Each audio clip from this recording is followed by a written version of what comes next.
We are often told that in the grim darkness of the far future there is only war. This is, statistically speaking, a lie. War is expensive. War is logistical. War requires permits, transport ships, and a tremendous amount of paperwork that usually takes 3 centuries to process. For 99% of the Imperium's teeming, sweating, terrified population, there is no war. There is only the grind. And where there is a grind, inevitably, there is a hustle. Meet Ortho. Ortho is a man who officially does not exist. His birth certificate was lost during a minor flood in the Hall of Records, and his death certificate was filed prematurely due to a clerical error involving a similar-looking corpse. Ortho lives in the crawl space between sub-level 894 and the sewage reclamation pipes of Hive-world Necromunda. Ortho is an entrepreneur. Specifically, he is an astral fisher. He doesn't steal wallets in the street. That is crude and dangerous. He steals bandwidth on the psychic spectrum to tell wealthy starship captains that their soul insurance has expired and they need to pay a processing fee immediately. This is the story of how a man trying to scam enough credits for a hot bowl of soup accidentally dialed the direct line of a chaos god, and why the god was the one who ended up losing money. Ortho sat on an overturned ammunition crate that smelled faintly of promethium and black mold. He rubbed his hands together, blowing warm breath into his fingerless gloves. The temperature in sub-level 894 was currently hovering at a balmy, lethal chill, thanks to the main heat exchangers failing 3 generations ago. Right then, Ortho muttered, his stomach growling loud enough to frighten a nearby rat. Focus, Ortho. Focus.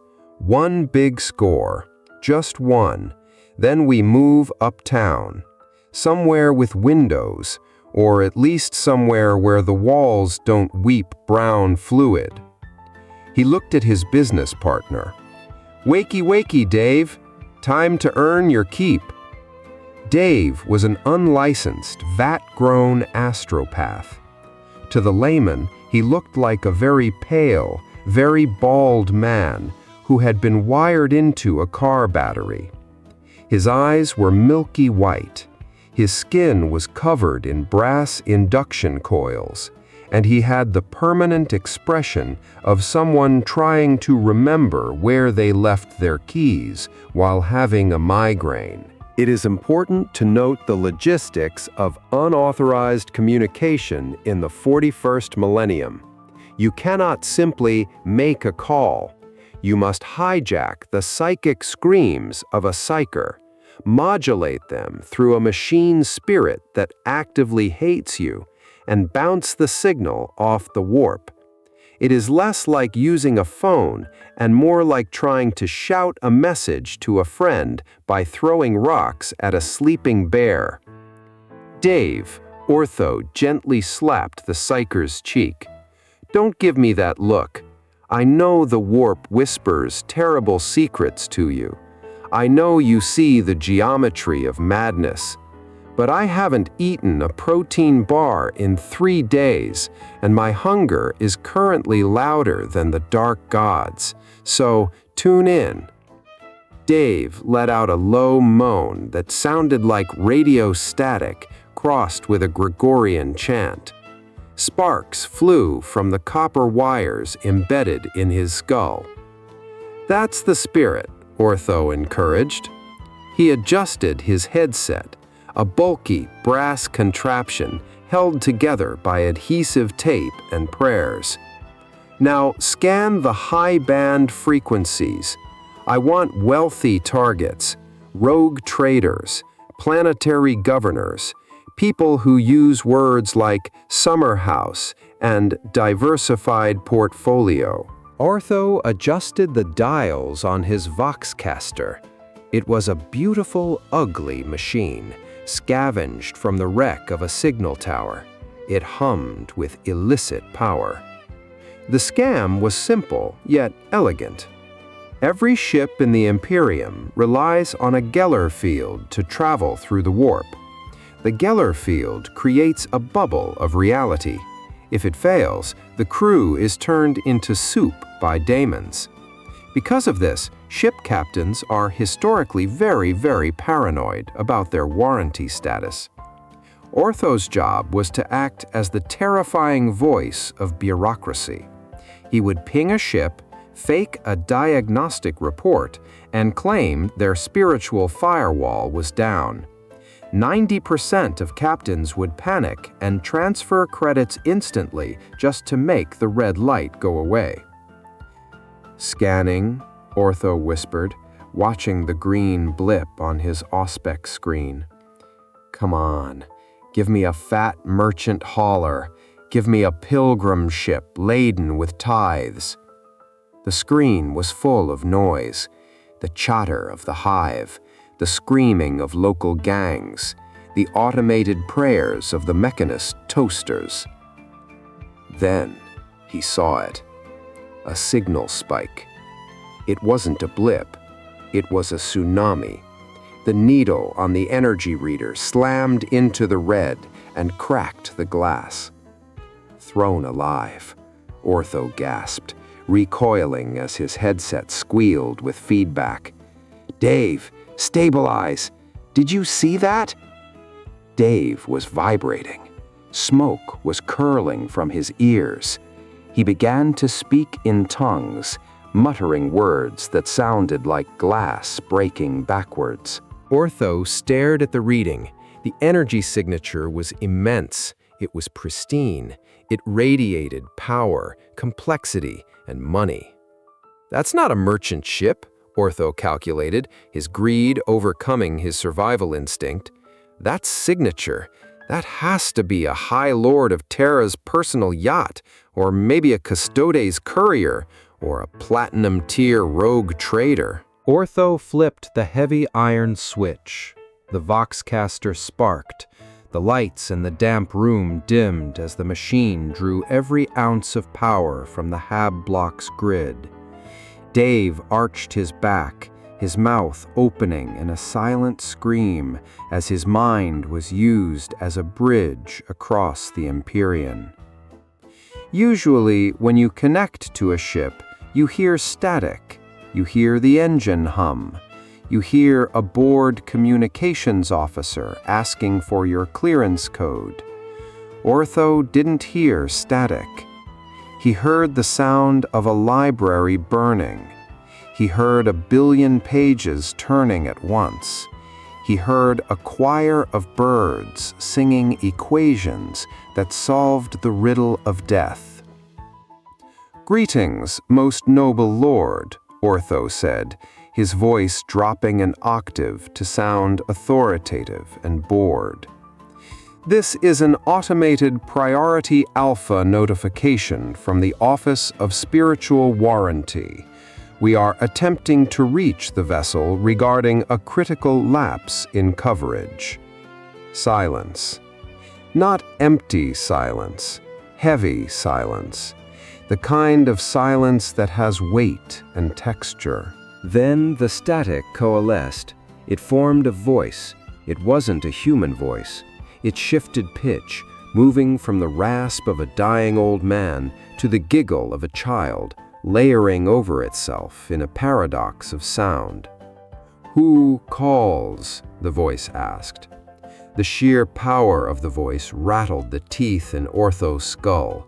It wasn't coming from the headphones. It was coming from the walls. It was coming from the inside of his own fillings. "I see the threads," the voice continued, booming with amusement. "I see the past. I see the future. I see the choices not made. Who is this interloper that dials the number of destiny?" Ortho blinked. He adjusted his glasses, which had cracked down the middle. "Right," Ortho thought. "It's one of those eccentric rich types, probably a sorcerer lord or a gene-modded noble who likes to use voice filters. They always try to sound spooky to avoid paying taxes. Ortho leaned into the microphone. He decided to double down. "Sir, please," Ortho said, maintaining his professional tone, despite the fact that his Astropath was now hovering 3 inches off the floor. "I am not an interloper. I am Magus Steve. And frankly, with that much reverb on your line, I can confirm my senses were correct. You have a massive soul breach. Your Gellar Field is leaking like a sieve." Narrator note: Ortho assumed he had connected to a luxury yacht navigating a warp storm. He had not. Through a combination of faulty wiring, Dave's erratic brainwaves, and a freak alignment of the stars, Ortho had accidentally routed his call past real space, through the warp, and directly into the impossible fortress. He was not speaking to a captain. He had just called Tzeentch, the chaos god of change, fate, and overly complicated plots. "A leak?" Tzeentch asked. The voice sounded genuinely baffled. Tzeentch was used to mortals screaming for mercy. He was used to them begging for power. He was not used to be told his spiritual plumbing needed maintenance. "A barrier, you say? The barrier is broken?" "Completely shot, mate," Ortho lied smoothly, checking his fingernails. "I'm picking up unauthorized metaphysical ingress. Basically, demons could get in. And let me tell you, getting ectoplasm out of velvet upholstery, nightmare. You need the extended warranty." The god of change paused. For the first time in an eternity, the Great Conspirator was confused. And where there is confusion, there is a deal to be made.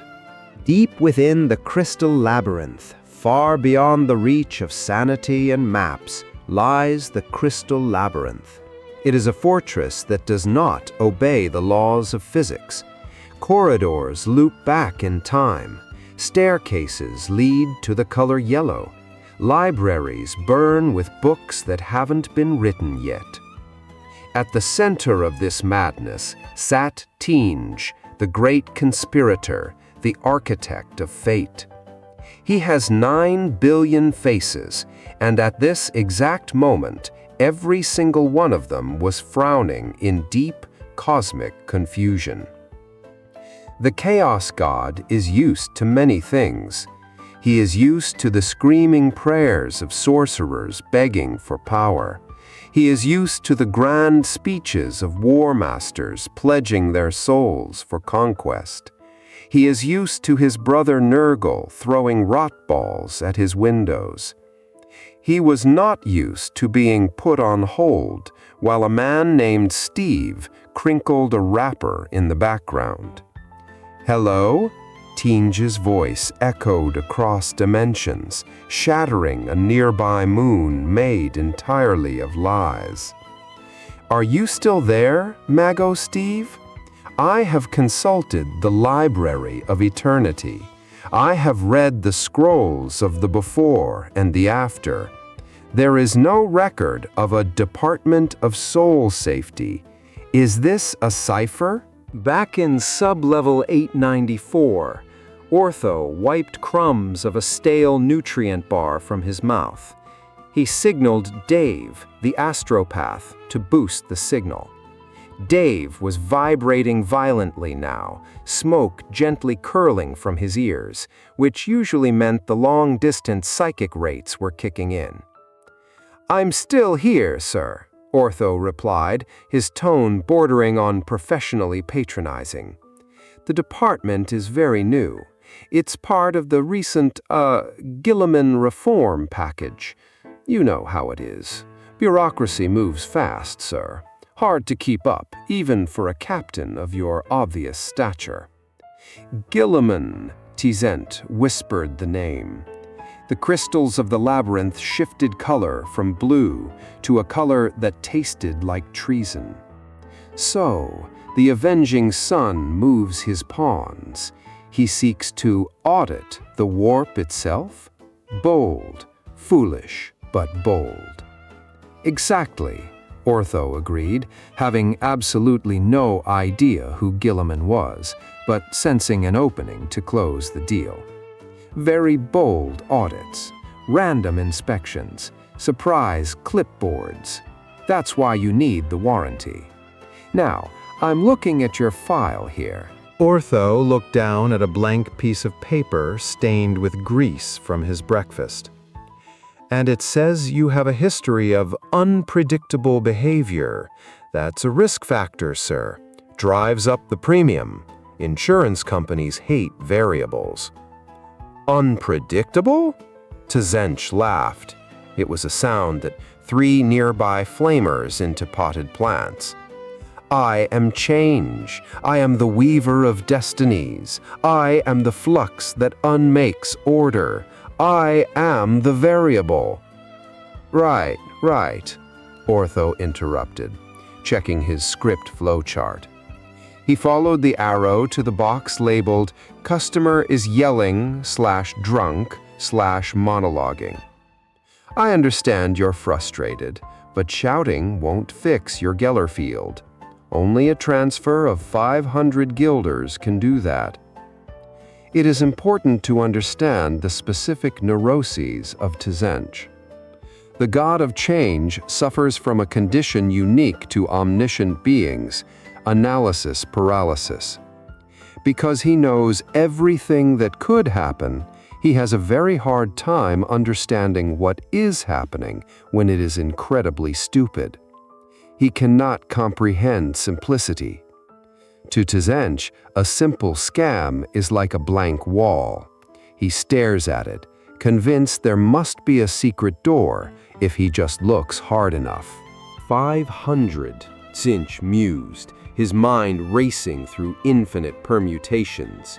The number 5, the sacred number of... Wait, no, that's not right. Is it 500 souls? 500 planets? Or is it a coordinate? A ritual count? Just guilders, mate, Ortho sighed, shivering as a draft blew out his single candle, plunging the room into darkness. Credits, mate. Bonds. Shiny rocks. Whatever you have in the ship's safe. Look, I'm going to level with you. My shift ends in 10 minutes. My supervisor's breathing down my neck. I can offer you a 10% discount if you pay right now. Call it the friends and family rate. Friends? Tzeentch narrowed his eyes, all of them. Are you an agent of Alfarius? Is this a Hydra plot? Alfarius? Nah, Ortho replied, scratching his armpit. Look, buddy, do you want the protection or not? Because if I hang up, the daemons come. And let me tell you, they leave a mess. Ectoplasm doesn't wash out of upholstery. Tzeentch paused. He looked at the future. He saw 14 billion possible timelines stemming from this conversation. In timeline A, he hung up. The mysterious Steve revealed himself to be the Emperor reborn in disguise, testing Tzeentch's charity. Tzeentch fails, and the Imperium resurges. In timeline B, he refused to pay. Steve turned out to be an undercover agent of Nurgle, infecting the labyrinth with a metaphysical audit that would rot the concept of paperwork. In timeline C, he paid, and something interesting happened. Ortho rubbed his hands together. They were numb. The cold of the sump was creeping into his bones. He looked at Dave. The astropath's nose was starting to bleed profusely. They were running out of time. If the connection broke now, they would have wasted the battery for nothing. Sir, Ortho said, desperation creeping into his voice, I really need an answer. The offer expires nowish. You are persistent, mortal, Tzeentch rumbled, impressed despite himself. You do not fear my voice. You do not crumble before the mysteries. You stick to your script. It is a powerful ritual, a mantra of obligation. It's a standardized script, yeah, Ortho said. Management gets fussy if we ad lib. Management, Tzeentch whispered. The powers behind the curtain. The true players. Very well, Steve. I shall play your game. I shall buy your warranty. Ortho dropped his nutrient bar wrapper. He scrambled for his quill, his heart hammering against his ribs. You will?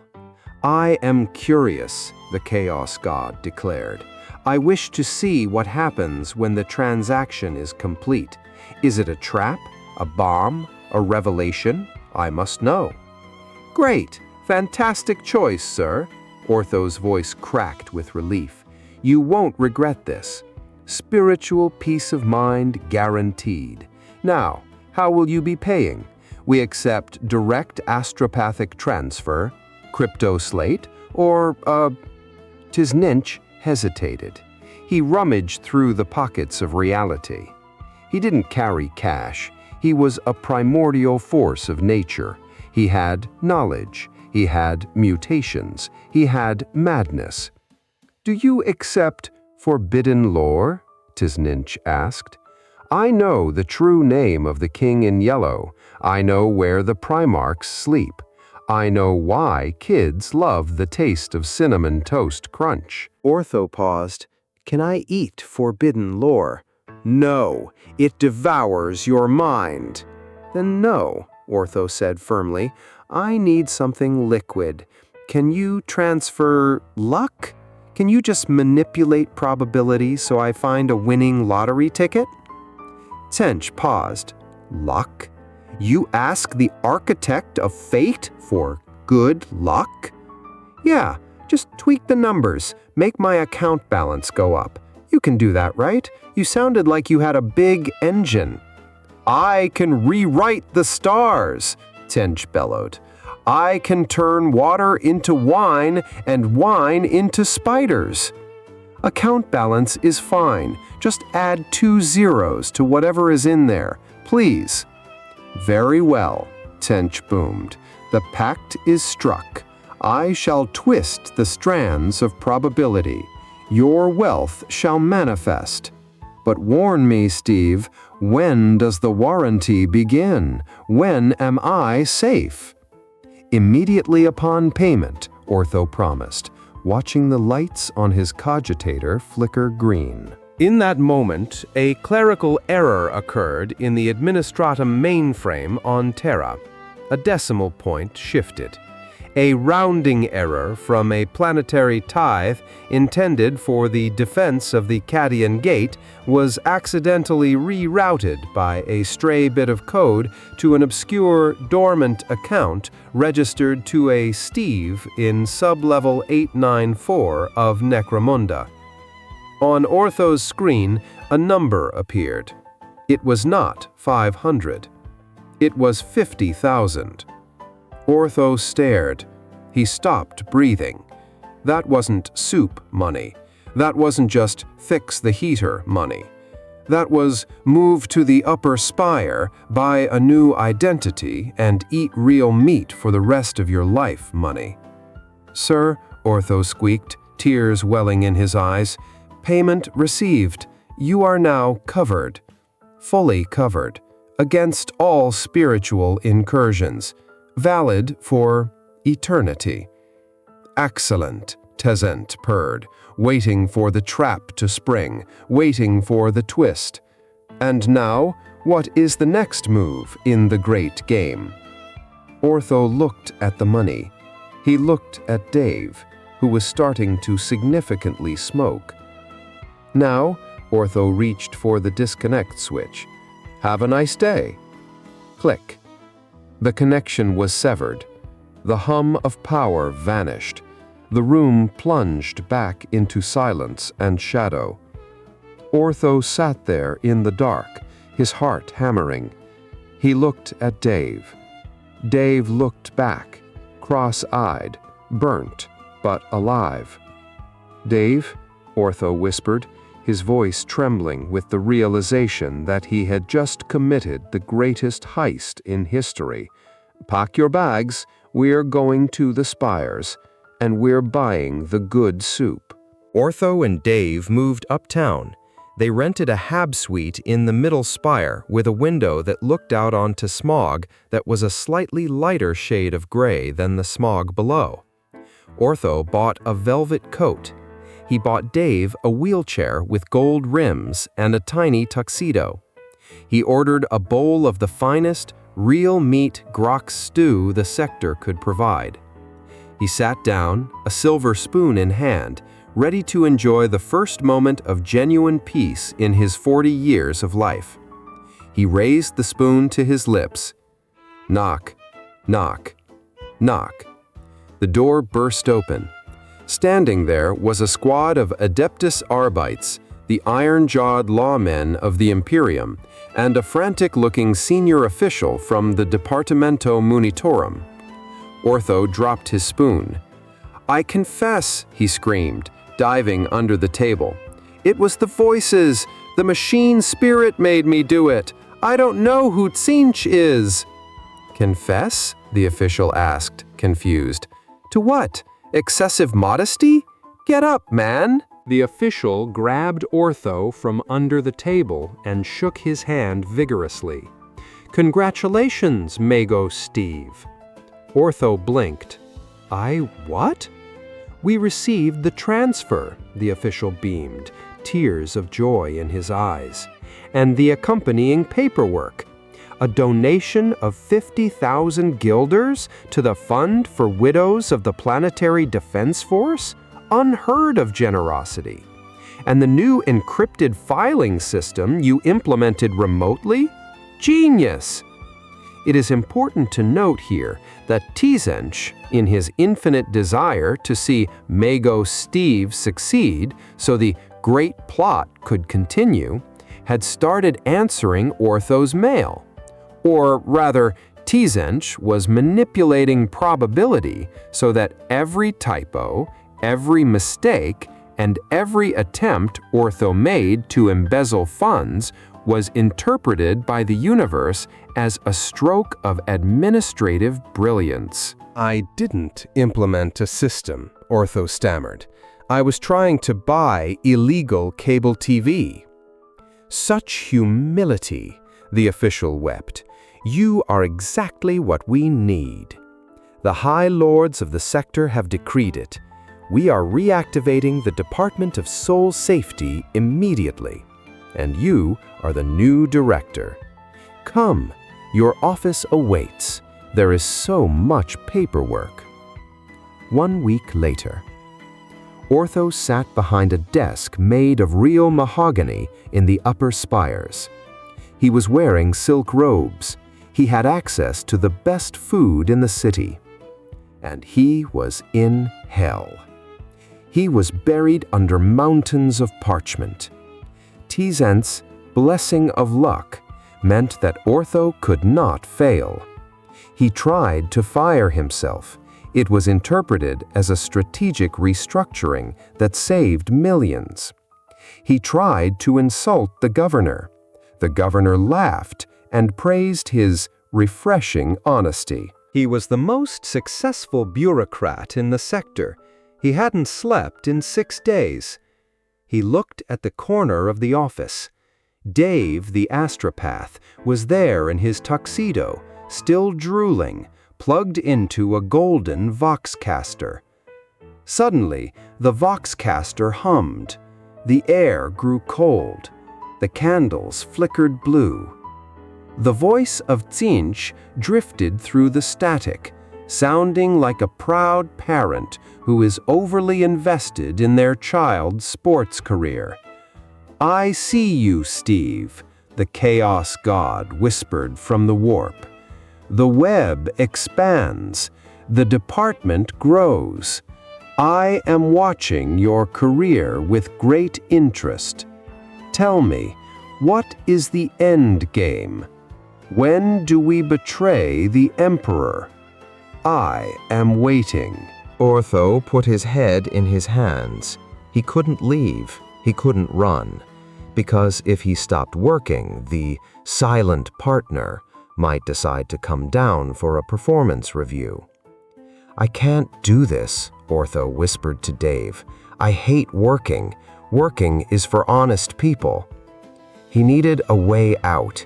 He needed to break the cycle. He needed to do something so incomprehensibly stupid that even the god of plans couldn't spin it into a victory. Ortho looked at the master control terminal for the sector's banking grid. He had an idea, a terrible, wonderful idea. He put on the headset. He dialed the number back. "Hello?" Tzeentch answered instantly. "Steve, is it time? Do we strike at the Golden Throne?" "Hey, boss," Ortho said, putting his feet up on the mahogany desk. "Bad news. I checked the logs. There was an error in the warranty processing." "Error?" Tzeentch sounded concerned. "Is the trap failing? Do you need more mana?" "No, it's a billing error. I'm going to need to issue a refund." Silence. Absolute, cosmic silence. "A refund?" Tzeentch whispered. The concept was alien to him. Chaos takes. Chaos corrupts. Chaos does not give money back. "You wish to reverse the flow of fate? To undo the transaction?" "Policy is policy," Ortho said, typing furiously on his terminal. "I'm sending the money back, but the transaction fee is high. It's probably going to crash the local grid." "No!" Tzeentch panicked. "A refund breaks causality. Stop! I do not want the money back. Keep it. It is a gift." Too late. Processing. Ortho hit the transfer all button. But he didn't send the billions of credits from the department budget to random accounts all over the hive, gangs, orphanages, sandwich shops, and mutant undergrounds. The financial grid of the hive city exploded. Not literally, but economically. Inflation hit 4,000% in a second. Alarms screamed. The Adeptus Arbites rushed out to quell the riots of suddenly rich peasants buying golden pitchforks. The power in the spire failed. The security system shut down. "Whoops," Ortho grinned. "Stave!" Tzeentch roared, confused, delighted, and horrified all at once. "What is this chaos? It is beautiful, but where is my warranty?" "Warranty voided due to user error," Ortho said. In the confusion, amidst the darkness and the riots, Ortho grabbed a bag of non-sequential bills he had stashed under the desk. He grabbed the handle of Dave's wheelchair. "Let's go, Dave. Back to the sump." So what became of the legendary Mago Steve? He vanished. The official records state that he died a hero, crushed under a pile of falling currency during the Great Economic Collapse of M41. Tzeentch is still staring into his crystal ball. He is still trying to figure out what the refund gambit accomplished. Did Steve save the sector by crashing it? Was it a 5D chess move to destabilize the Imperium? The god of change waits for Steve's return. He keeps a spot open on his council of demons, convinced that Steve is the greatest trickster who ever lived. He will be waiting a long time. Ortho is back in sub-level 894. He isn't rich. He spent most of the money buying a top-of-the-line heater and a lifetime supply of real soup. But he is free. He sits on his crate, warm, fed, and unemployed. The lesson here is simple. The chaos gods rely on ambition. They hook you with your desire for more power, more knowledge, more life. But they have no hooks for a man who knows exactly when to cash out. Ortho took a sip of his soup. He looked at Dave, who was happily chewing on his tuxedo bow tie. "Never call collect from the warp, Dave," I advised. "The roaming charges are murder." The Emperor protects, but knowing when to hang up protects better. End recording. Filed under The Unsolved Mysteries of the Warp. Cross-reference: Scams Successful, the Mago Steve Incident.